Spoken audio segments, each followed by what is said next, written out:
Assalamualaikum anak-anak solih dan solihah, apa kabarnya? Semoga sehat, semangat, dan selalu dilindungi Allah, amin.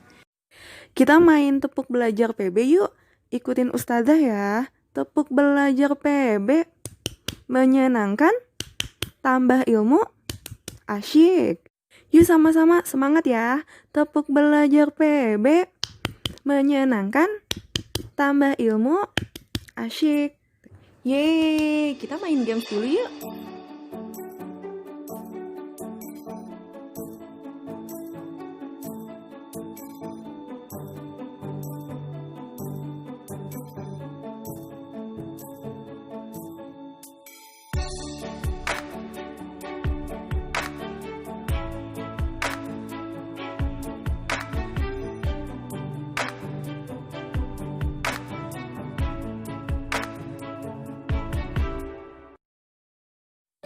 Kalian masih ingat materi IPS tentang sumber daya alam?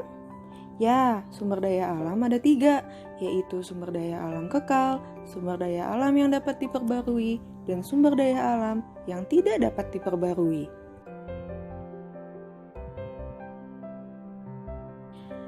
Ayo, apa contoh sumber daya alam kekal? Apa contoh sumber daya alam yang dapat diperbarui? Apa contoh sumber daya alam yang tidak dapat diperbarui?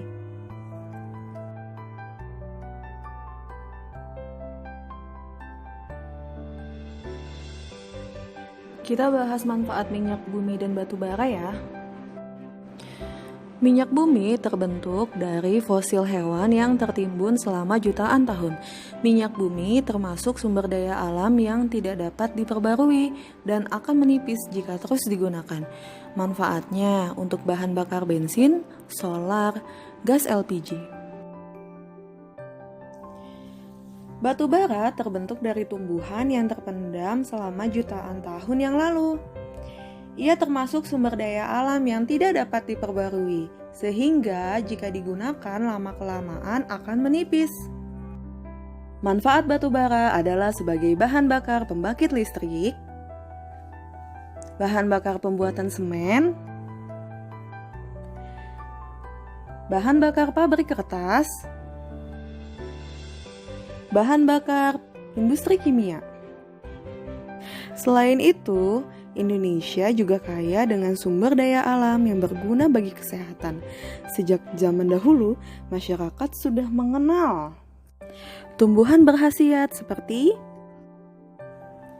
jahe untuk mengobati batuk dan masuk angin.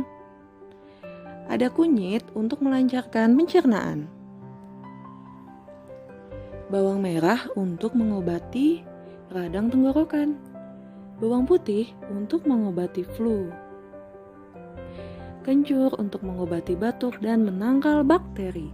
Dan masih banyak lagi tumbuhan berkhasiat lainnya dengan manfaat yang banyak.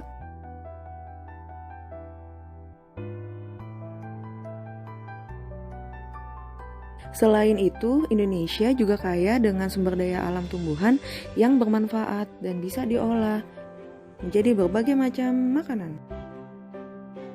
Ubi jalar bermanfaat untuk menjaga kekebalan tubuh dari penyakit. Ubi jalar bisa diolah menjadi beragam makanan, yaitu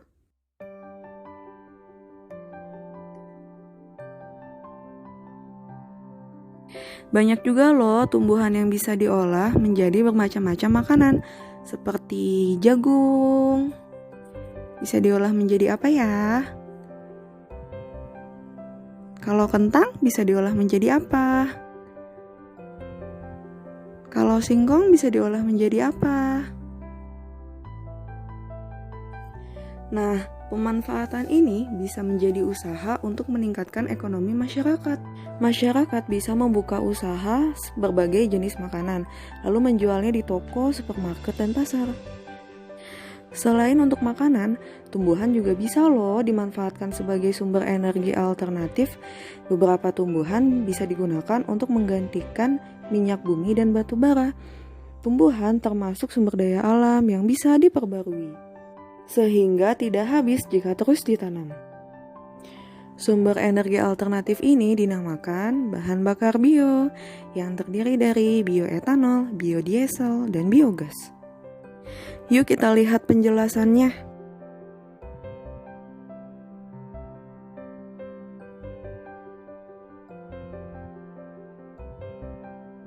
Bioetanol adalah bahan bakar yang berasal dari fermentasi tumbuh-tumbuhan, menggunakan bermacam-macam alat dan melalui proses yang panjang. Bioetanol dapat digunakan sebagai pengganti bensin dan ramah lingkungan. Contoh tumbuhannya yang bisa dijadikan bioetanol adalah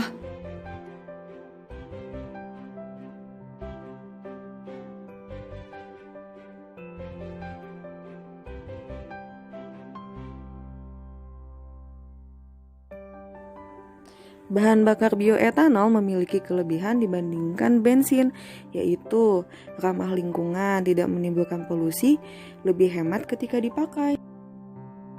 Biodiesel adalah bahan bakar yang digunakan pada mesin. Pengolahannya mudah dan tidak perlu peralatan yang canggih. Contoh tumbuhan yang dapat digunakan sebagai biodiesel adalah biji pohon jarak yang menghasilkan minyak jarak, kelapa sawit menghasilkan minyak kelapa sawit. Berbeda dengan bioetanol dan biodiesel yang berasal dari tumbuhan, biogas adalah gas yang dihasilkan dari sampah organik dan kotoran. Biogas dapat digunakan sebagai bahan bakar kendaraan maupun untuk menghasilkan listrik. Nah, itulah anak-anak contoh sumber daya alam yang dimanfaatkan oleh manusia. Masyarakat akan terus melakukan kegiatan ekonomi, yaitu produksi, distribusi, dan konsumsi dengan memanfaatkan sumber daya alam dengan bermacam-macam produk barang yang bisa digunakan dalam kehidupan sehari-hari.